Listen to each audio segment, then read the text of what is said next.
우리는 대한민국의 시민으로서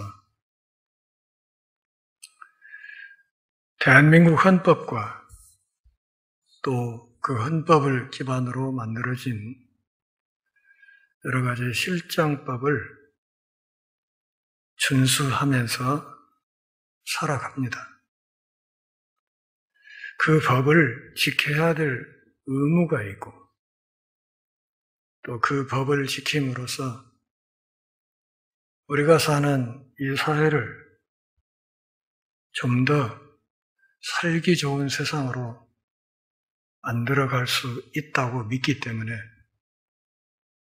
그 법을 존중하면서 살아갑니다. 시대의 흐름과 상황의 변화에 따라서 국회라는 입법기구를 만들어 두고 국민의 대표인 국회의원들이 거기에 맞는 새로운 법들을 끊임없이 제정하도록 우리의 대표로 뽑아서 권한을 위임했습니다. 그런데 우리 실정법에서는 누군가가 또 다른 누군가를 죽이려고 하는 마음을 먹었다고 해서 그 마음을 먹은 그 일로 인해서 그를 실제로 처벌하지는 않습니다. 우리의 실정법은 그렇게 수준이 높은 법이 아니어서 언제나 법의 최저 수준만을 정해놓고 그 선을 벗어나는 사람들에 한해서 법이 규정하는 일정한 처벌을 하게 되어 있습니다.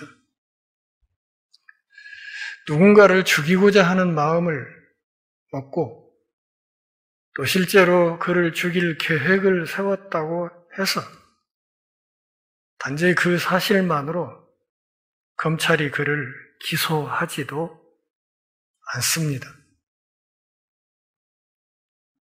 결국 기준이 되는 것은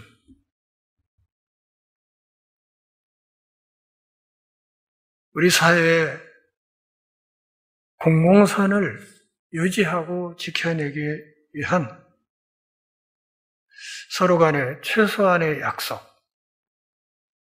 그 수준이 어디까지여야 하는가, 여기에 대한 사회적인 합의가 문제가 된다 할 수 있겠습니다. 예컨대 제가 시속 110km 제한 속도가 있는 고속도로를 주행한다고 할 때 119km까지는 딱지를 떼지 않습니다.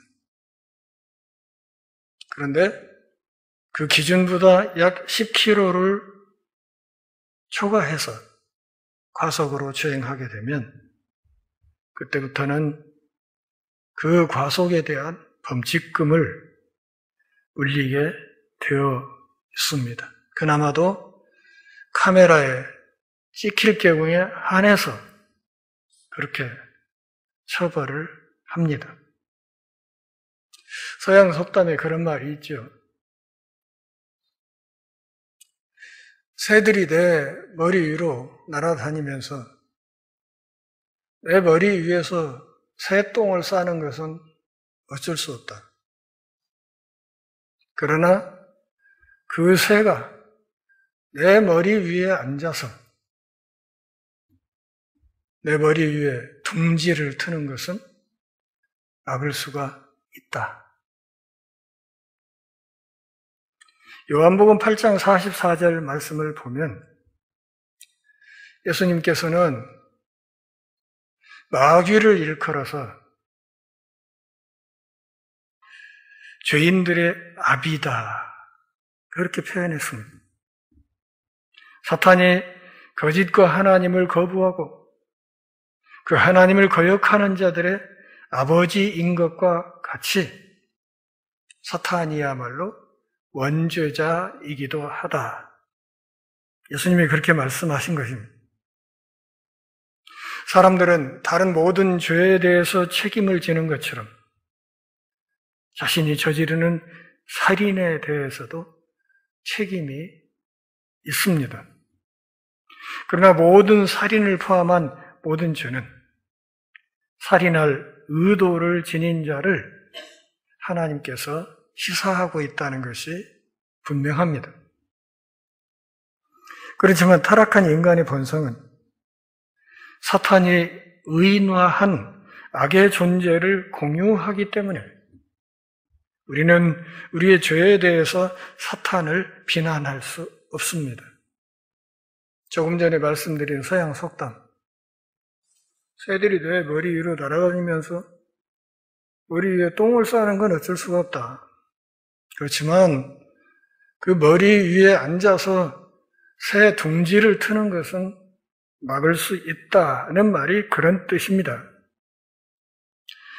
마태복음 15장 19절에서 예수님은 악한 생각과 살인과 간음과 음란과 도적질과 거짓 증거와 회방은 모두 다 사람의 마음에서 나온다고 말씀하셨습니다. 아닌가요? 주님의 이 말씀에 동의할 수 없는가요? 저는 이 말씀에 대해서 할 말이 없습니다.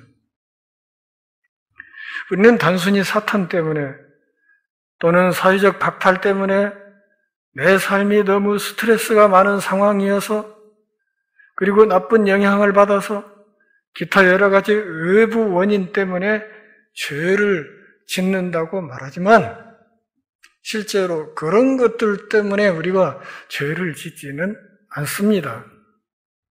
그런 것들이 우리를 유혹하여 죄를 짓기 쉽게 만들 수는 있지만 우리가 죄를 짓거나 심지어 죄를 지으려고 결정하는 것은 우리가 죄를 짓기로 우리 마음속에 결심하기 때문입니다. 그러기에 죄는 전적으로 의지의 행위입니다. 다시 말하면 내가 그렇게 행하기로 결정해서 짓는 것이 죄다.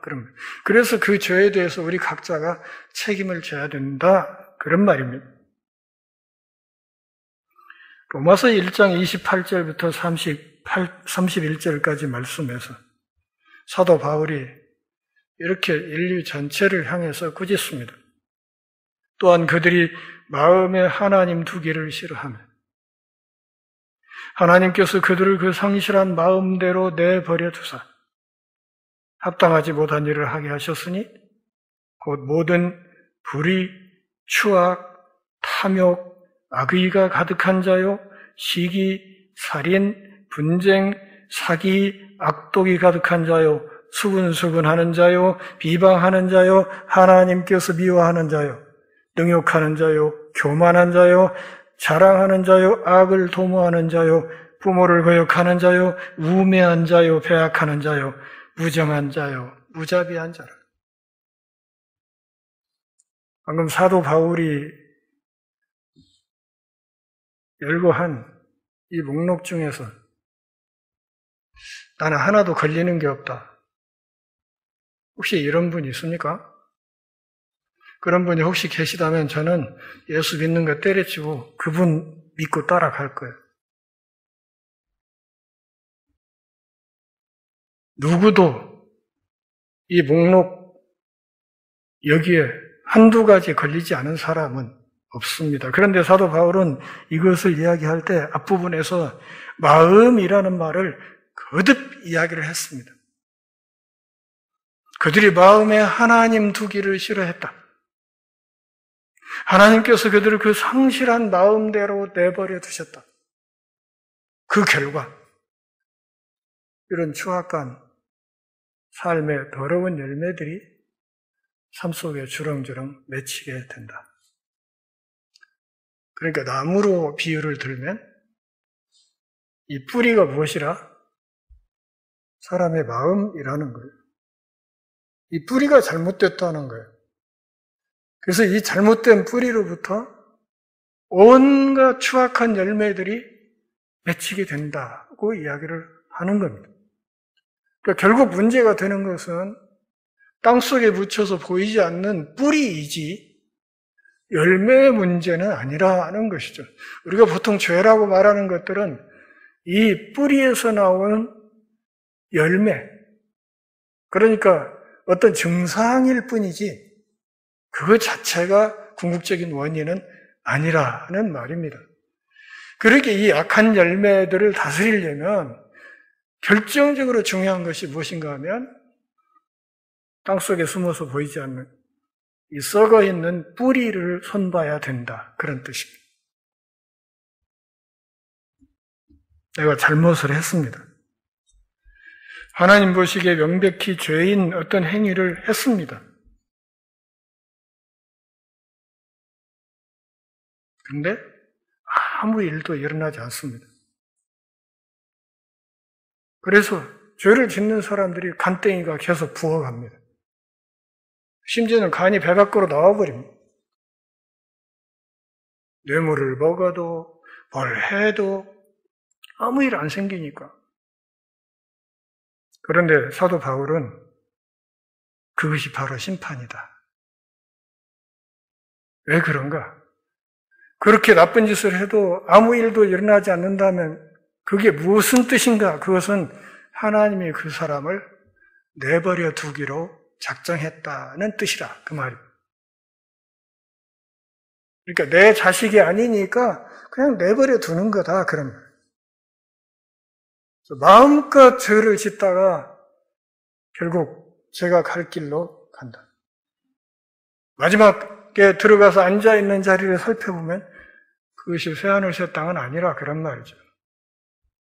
하나님의 자녀라면 마땅히 그 죄악에 대한 하나님의 사랑이 작동될 것이고 그것을 통한 구원이 이루어질 것이므로 하나님이 어떤 방식으로든 그 죄악된 행위를 범한 그 사람에게 간섭하실 것이다.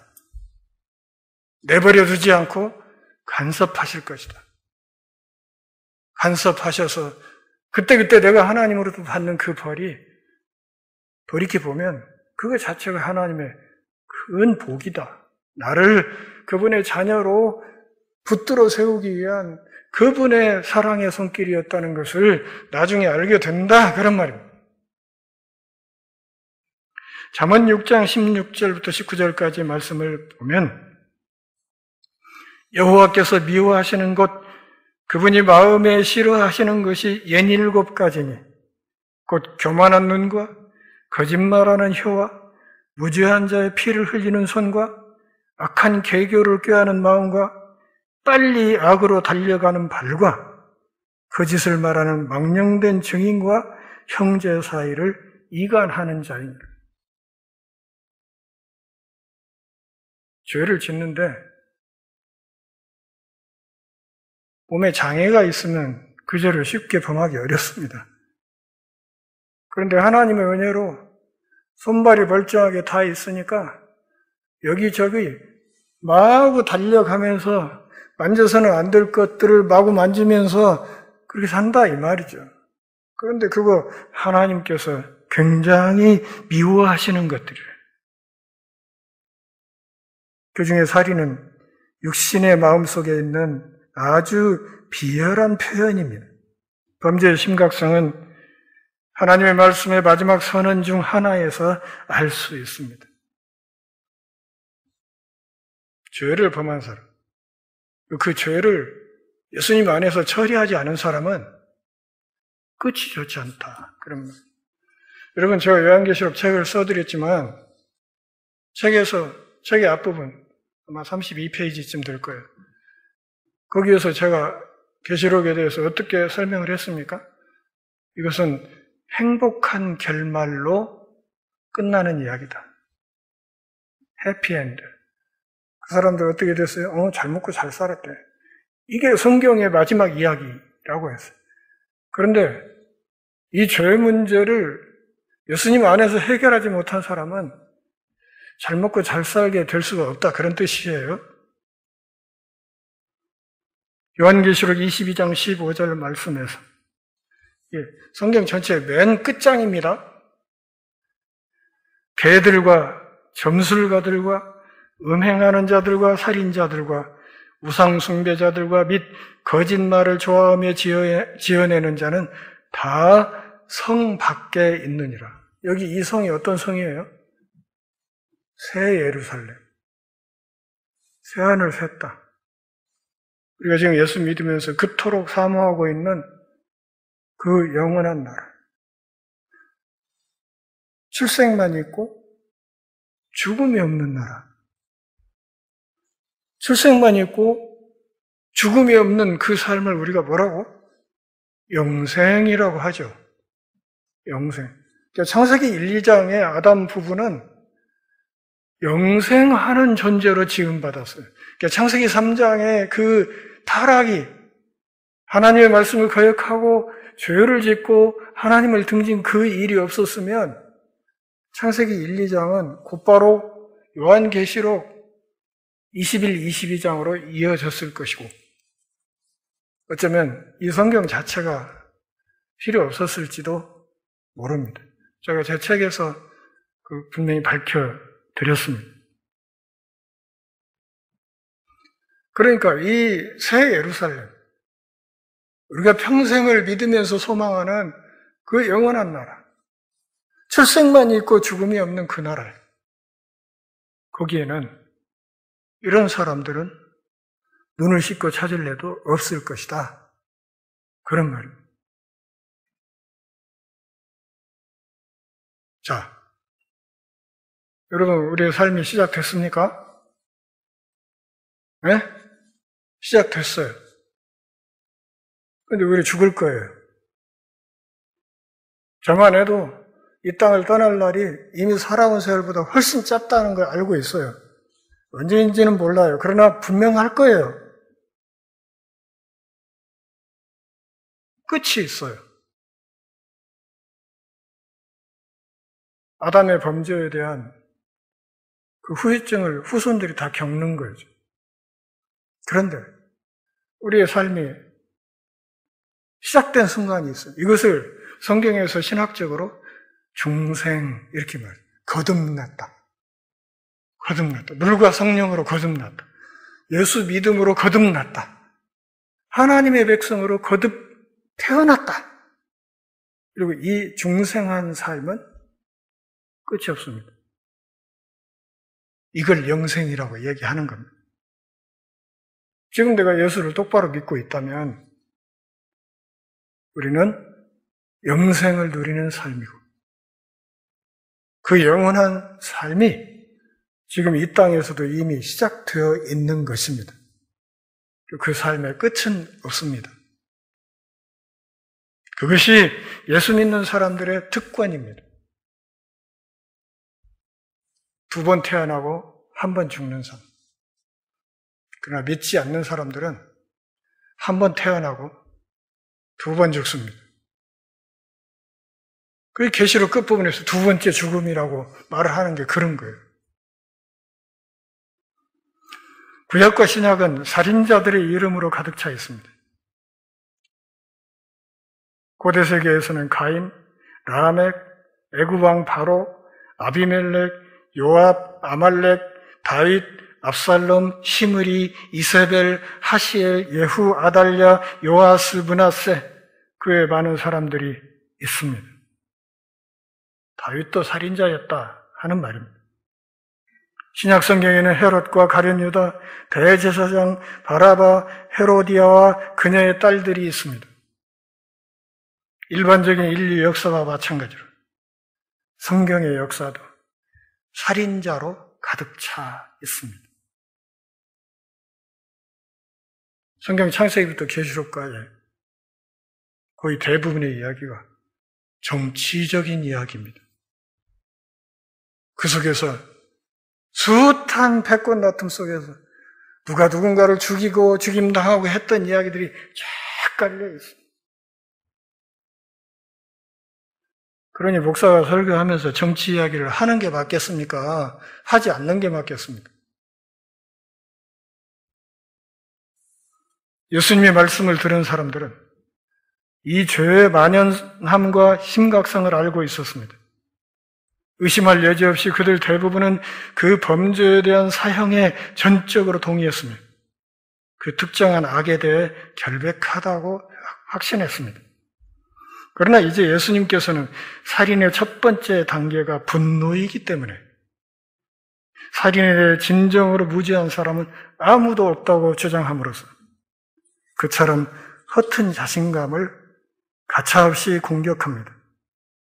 살인의 이면에 있는 분노. 많은 사람들이 실제로는 죄가 아니라고, 그러기에 대한민국의 실정법으로는 처벌할 수가 없다고 생각하는 분노는 하나님이 보시기에 가장 나쁜 죄악 가운데 하나라는 말입니다. 어느 정도 그것은 모든 사람들을 살인자처럼 만들어 버립니다. 자, 물어봅시다. 죄인입니까? 아닙니까? 예? 제가 이게 헷갈려갖고 한 8년을 고생했어요. 교회 다니면서 교회를 왔다 갔다 하면서 제일 기분 나빴던 게 그거예요. 내가 뭔 죄를 졌다고. 나 범생인데 말이야. 학교하고 우리 집하고 두 군데 외에는 가본 적이 없는 범생이 중에 범생인데 열심히 공부한 사람이었고 내가 뭔 죄인이야. 기분 나쁘게. 그런데 어느 날 하나님 앞에 엎드려서 잘못했습니다. 제가 보통 죄인이 아니고 죄인 중에 제가 괴수입니다. 이렇게 고백하는 그 순간부터 저의 신앙생활이 시작되었고 그리고 오늘에 이르렀습니다.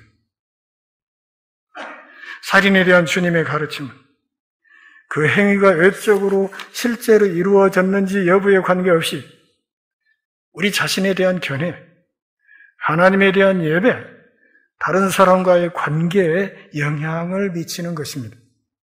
자, 21절, 22절 같이 한번 읽어볼까요?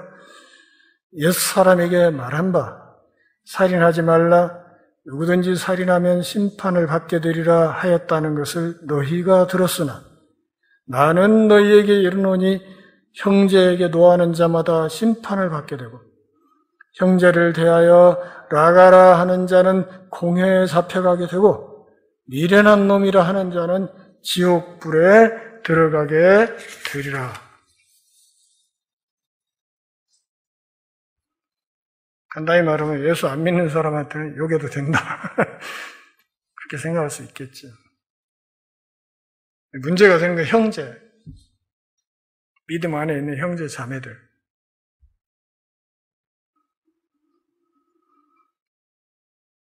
예수님의 말씀의 첫 번째 효과는 우리 안에 있는 독선의 환상을 깨뜨리는 것입니다. 내가 뭔 죄인이야? 나 여지껏 과태료 한 번도 물은 적이 없는 사람인데 아주 착한 사람이야. 내가 왜 죄인이야? 역사를 통틀어서 대부분의 사람들처럼 서기관과 바리새인들은 분명히 자기들에게 없는 죄가 있다면 그것은 살인이라고 생각했습니다. 오늘 우리도 마찬가지죠. 나 살인한 적 없는데 내가 뭔 살인을 했어? 그들이 무엇을 하든 적어도 살인만은 저지르지 않았다고 확신을 가졌습니다. 랍비들의 전통과 대부분의 문화와 종교의 신념에 따르면 살인은 다른 사람의 생명을 물리적으로 빼앗는 행위로 엄격하게 제한됩니다. 왼손으로 하든 흉기를 들었든 누군가의 생명을 물리적으로 빼앗아서 그가 더 이상 숨을 쉬지 않게 만들어버리는 그것을 살인이라고 생각한다 그 말이죠. 그런데 예수님은 이미 우리가 다뤘던 마태복음 5장 20절에서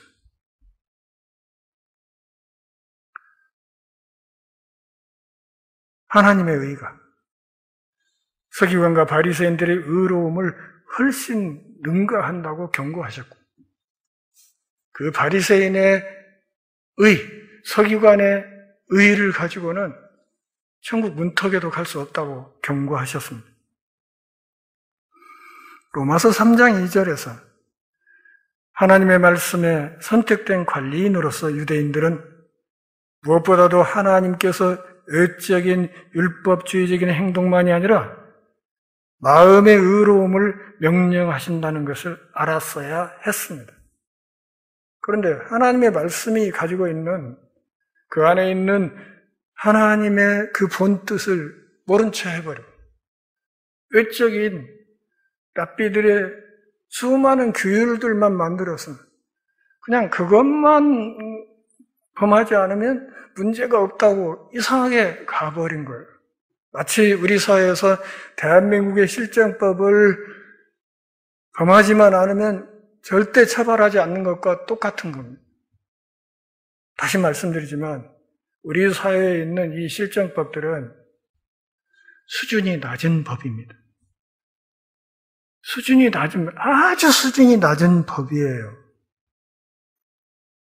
그래서 구약에 있는 수많은 하나님의 계명들, 약 365가지 정도로 압축이 되는 그 수많은 규준들을 예수님은 딱 2개로 압축을 하셨어요.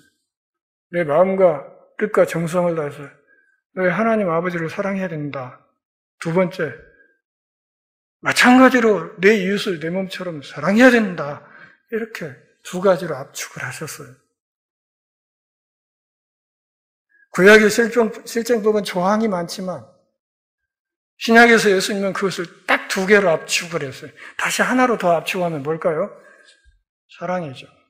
하나님의 본질이 사랑이니까요. 제가 수요일날 사도행전에서도 말씀을 드렸지만 삼위 하나님의 기본 속성은 그 자체가 하나님은 사랑이시라 하는 것을 신학적으로 그렇게 정리한 것에 지나지 않으니까요. 사랑이요. 이 사랑이 최고의 법이에요. 집에 자녀들이 있죠. 유치원 다닐 때, 초등학교 1, 2학년 때 부모들이 간섭을 많이 합니다. 그죠? 손 씻었니? 이 닦았니? 치카치카 해야지. 이제 그만 자야지. 텔레비 그만 봐야지. 숙제는 했냐? 밥을 그렇게 먹으면 안 되지. 학교에서 갔다 오는 길에 누가 사탕 준다고 하면 따라가면 안 돼? 오만 얘기들을 다 해서 자식들을 키웁니다. 근데 여러분, 자녀가 대학교에 다니는데도 어떤 부모가 너 이리 와봐, 손톱 검사 좀 하게. 깎았어? 이빨은 닦았니? 이러면 그 집안은 콩가루 집안이죠. 안 그렇습니까? 그러니까 자식의 수준이 올라갈수록, 자식이 성장할수록 수많은 실정법의 조항들은 줄어들게 된다. 하라, 하지 마라, 수많은 것들이 있었는데도 예수님이 하나님을 사랑해? 이웃을 내 몸처럼 사랑하냐? 그 기준으로 각자 할지 말지를 결정하라는 거예요. 그래서 신약 백성들이 사실은 구약 백성들보다 수준이 훨씬 높은 겁니다. 꼬치꼬치 간섭을 안 하니까. 자율성에 맡겨두니까. 이제 제가 우리 교회 운영을 전반적으로 교우들의 자율성에 맡기는 이유를 이해하시겠습니까? 그만큼 우리 동역자들을 제가 수준 높은 신앙인으로 보고 있다는 뜻입니다. 그게 아니면 모든 것을 간섭을 하겠죠. 왜 그거 그렇게 합니까? 이건 하지 마세요. 이건 하세요. 집사님 그러면 안 돼요. 그러지 않겠습니까? 그러면 얼마나 서로 피곤하겠습니까?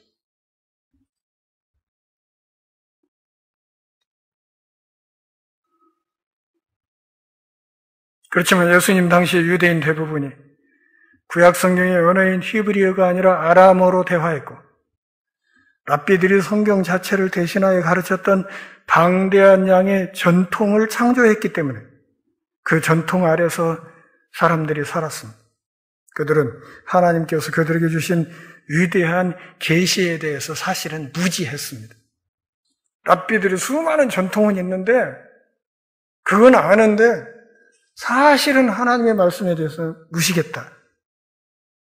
성경에 대한 랍비들의 해석은 또한 하나님이 의도하신 의미를 아주 모호하게 했습니다. 요약해서 말씀드리면 기독교 역사는 성경 해석의 역사다. 이렇게 보시면 틀림없습니다. 그러니까 똑같은 성경 구절을 놓고도 어떤 사람은 여자들은 2급이야. 남자들이 우월하지. 여성들은 안수하면 안 돼. 이러는 결론을 뽑아내는 사람이 있는가 하면 저 같은 사람은 아니 그건 해석이 잘못된 거야. 이렇게 말할 수도 있다. 그런 말이죠. 이미 지적했던 바와 같이 살인하지 말라는 전통적인 명령은 출애굽기 13절 십계명에 있는 한 구절을 번역한 성경적인 명령이었습니다. 살인하지 말라. 그러나 살인을 저지르는 사람은 누구든지 법정에 서게 되는 전통적인 유대인의 형벌은 여러 면에서 성경의 기준에 미치지 못했습니다. 그러니까 우리 실정법의 기준이라는 것이 그 법조항이라는 것이 사실은 하나님이 말씀하신 성숙한 그 백성들의 삶의 수준에는 까마득히 못 미친다. 그 말이죠. 그러니까 그 선을 벗어나면 안 된다고 최저선을 쳐놓은 것이지 또 분수준은 아니라 그런 말이죠. 창세기 9장 6절 그리고 민수기 35장 30절 31절 말씀을 보면 처음에 그것은 성경의 죽음이라는 형벌을 규정하지 않았기 때문에 형량이 부족했습니다. 살인에 대한 전통적인 형벌은 민사법원의 책임으로 형벌에 대해 자체 판단을 사용했던 것으로 보입니다. 두 번째, 첫 번째는 실정법으로는 형량이 부족하다. 두 번째, 더 중요한 것은 하나님의 거룩한 성품은 고려조차 하지 않았다는 것입니다. 여러분, 대한민국의 법에 하나님의 성품이 반영된 법이 있습니까? 헌법의 몇 조항을 빼고는 없습니다. 그나마도 법의 적용을 선택적으로 고무줄처럼 해서 아주 사소한 죄도 한 가문을 그냥 멸망시킬 정도로 몰고 가는 바가 있는가 하면 그보다 훨씬 더 큰 죄악들도 그냥 모르쇠로 일관하는 그런 흐름이 있지 않습니까? 그분의 율법에 대한 불순종, 사람이 만들어진 그분의 형상을 훼손하는 일, 심판을 결정하고 분배하는 일에 대한 그분의 역할에 대해서는 아무 말도 하지 않습니다. 그러니까 세속법에서는 뭔가 심판을 집행할 때 하나님이 아예 빠져있다 그런 뜻이에요. 세 번째, 살인자의 마음의 위반, 내면의 태도에 대해서는 전혀 아무 말도 하지 않는다는 것입니다. 살인죄라는 죄의 열매가 나타났으면 사실은 문제가 되는 것은 아까 말씀드린 것처럼 땅속에 숨어 있어서 보이지 않는 뿌리인데 그 썩은 뿌리에서 그 썩은 열매가 나온 건데 이 썩은 뿌리에 대해서는 세상의 실정법은 전혀 건드리질 않는다 그런 뜻입니다. 그런데 하나님은 그 뿌리를 보신다 그 말이죠.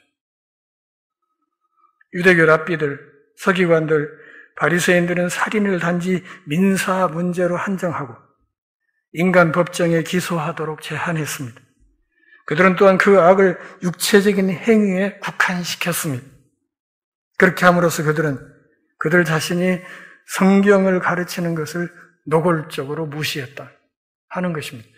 예수님의 표현을 빌면 본인이 천국 문턱에 걸터 앉아가지고 저도 들어가지 않고 들어오는 사람도 못 들어가게 막는 그런 상황이 됐다. 그런 말이죠.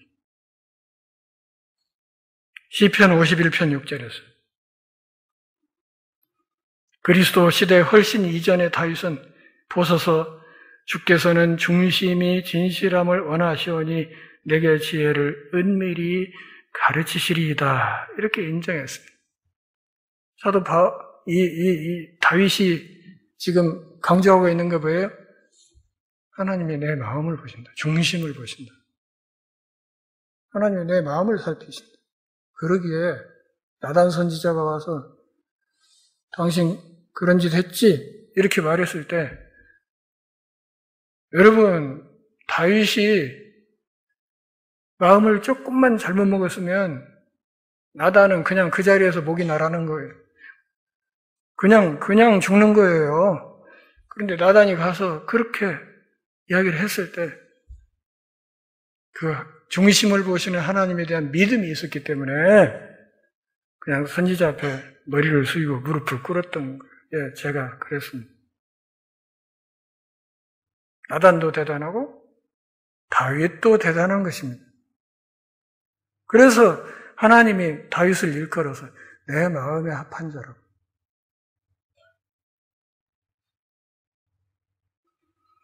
시편 15편 2절에서 정직하게 행하며 공의를 실천하며 그의 마음의 진실을 말하는 자가 주님의 성산에 거한다고, 주님의 거룩한 산에 거하게 될 것이라고 이야기했습니다. 어떤 사람이? 그 마음이 진실된 사람. 사무엘상 16장 7절에서 여호와 하나님께서는 사무엘에게 사람은 의모를 보거니와 나 여호와는 뭘 본다? 중심을 본다. 기독교 안에서 정말 웃기는 현상이 하나 있습니다. 교회 크기가 절대적인 기준이 될 때가 많아요. 교회 크기. 사람 많이 모이고 교회 덩치가 크면 지가 잘난 줄 알아요. 심지어는 대학뿐만 아니라 교회도 인서울 교회는 그냥 무조건 이렇게 하고 시골 교회는 아주 가짜게 여기는 흐름들이 있어요. 저는 저 산간 오지에서 저 섬 끝에서 시골 할머니 할아버지들 몇 분 붙들고 평생을 목회하는 목사들이 도시의 큰 교회 목사들보다 100배는 훌륭하다고 생각하는 사람이에요. 아닙니까?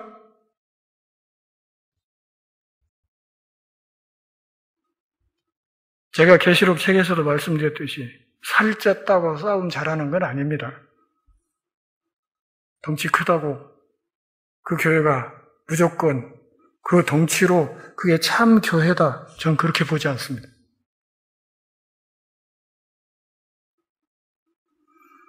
하나님이 보시는 표준은 전혀 다를 수도 있기 때문에 그렇습니다. 마태복음 5장 17절부터 19절까지에서 이미 우리가 다뤘던 말씀이죠. 그러나 내가 너희에게 이르노니라는 말로 예수님께서 당신의 가르침을 구약의 가르침과 대조하신 것이 아니라 랍비 전통의 가르침과 대조하셨다는 것을 알 수 있습니다.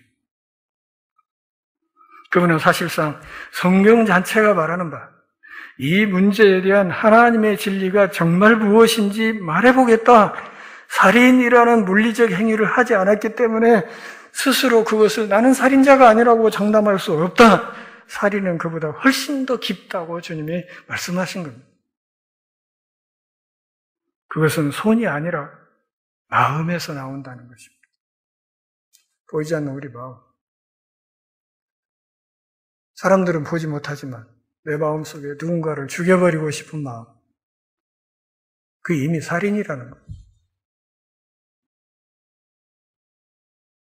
그것은 그 생각의 행동으로 완성되는지 여부에 관계없이 악한 생각에서 시작된다는 것입니다.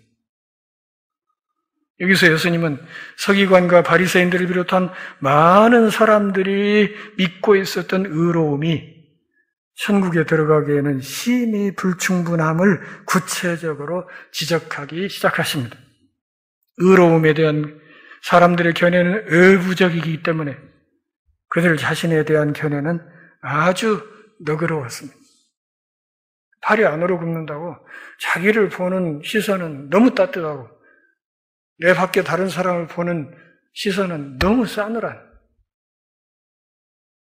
그래서 본인이 죄인의 괴수라는 사실을 전혀 생각하지도 못하는, 그래서 끝내 멸망의 길을 스스로 달려가는 그런 불행한 삶이 있다는 것입니다. 그렇지만 예수님은 다른 사람에게 화를 내거나 미워하고 저주하거나 헐뜯는다 해도 이미 그는 살인을 저질렀다 하는 비난으로 시작해서 그들의 그 안일한 독선을 산산히 깨부수어 버립니다. 예수님은 지금까지 말씀하신 어떤 말씀보다 당시 청중을 극심한 충격에 빠뜨렸을 수도 있는 말씀에서 화를 내는 사람은 살인하는 사람이며 살인한 사람에게 가해지는 형벌을 받아 마땅하다고 선언하십니다. 한번 물어보겠습니다. 여러분은 살인자입니까? 아닙니까? 이 물음에 대한 정직한 답변이 시작만 있고 끝이 없는 영원한 생명을 시작한다 하는 사실을 분명히 기억하시기를 바랍니다. 우리 몸은 엑스레이 기계 앞에 서고 MRI 통 속에 들어가면 속을 들여다볼 수 있지만 이 몸을 움직이는 마음은 이걸 찍을 수 있는 기계가 없지요. 아마 영원히 안 나올 거예요. 그렇지만 성경에서 뭐라고 말합니까? 하나님의 말씀은 양날 검보다 더 예리해서 사람의 마음과 골수를 쪼개버린다. 이렇게 말씀하시지 않습니까? 말씀의 강렬한 빛 앞에 보이지 않는데 가슴을 정직하게 열어젖힐 때 그때 비로소 내 마음속에 있는 수많은 죄악의 해골들을 보게 될 것이다 하는 것을 성경이 말씀하고 있습니다. 우리가 예배 시간마다 설교를 듣고 하나님의 말씀을 살피는 이유가 바로 거기에 있습니다. 그 말씀의 MRI 기계 앞에 들어갔다 나올 때만 그때 비로소 내 마음이 이렇게 썩었구나. 내 마음 한쪽이 이렇게 골병들었구나. 나에게 소망이 없구나. 이 사실을 정직하게 인정하고 그때 비로소 우리의 구원자 되신 예수 그리스도를 향해 구원의 손길을 뻗쳐 주십사 믿음으로 나아갈 수 있고 바로 그 순간부터 시작만 있고 끝이 없는 영원한 생명이 시작된다는 사실. 더 감사한 것은 비록 우리가 이 땅에서 아직 육신 안에 있을 때조차도 그 영원한 삶을 이미 누리기 시작했다는 이 감격스러운 사실을 기억하고 이번 한 주간도 하나님의 말씀과 성령의 다스림을 받아서 세워주신 각자의 삶의 자리에서 부름받은 하나님의 백성답게 흩어진 교회답게 만나는 모든 사람들 앞에 이 영원한 생명의 복음을 힘써 전하는 복된 삶을 마음껏 누리실 수 있기를 바랍니다. 기도하겠습니다. 하나님 아버지, 오늘도 우리를 부르셔서 제 말씀 앞에 엎드리게 하시고 하나님의 거룩한 음성을 듣는 복 주셔서 고맙습니다. 삶이 다하는 마지막 순간까지 이미 시작된 이 생명, 영원함을 기억하고 비록 이 땅 육신의 몸으로 대한민국 시민으로 산다 할지라도 나의 신분이 새하늘 새 땅 천국 시민인 것을 기억하고 하나님의 자녀요 천국 백성답게 이 세상에서 복음의 영광을 드러내는 삶을 더 힘차게 살아갈 수 있도록 우리가 만나는 모든 사람들이 내 삶을 지켜보며 내가 하는 말을 들으며 그 안에서 하나님의 영광을 볼 수 있도록 도전하는 삶을 살 수 있도록 은혜를 허락해 주옵소서. 우리 생명의 주인 되신 예수님의 이름으로 기도합니다. 아멘.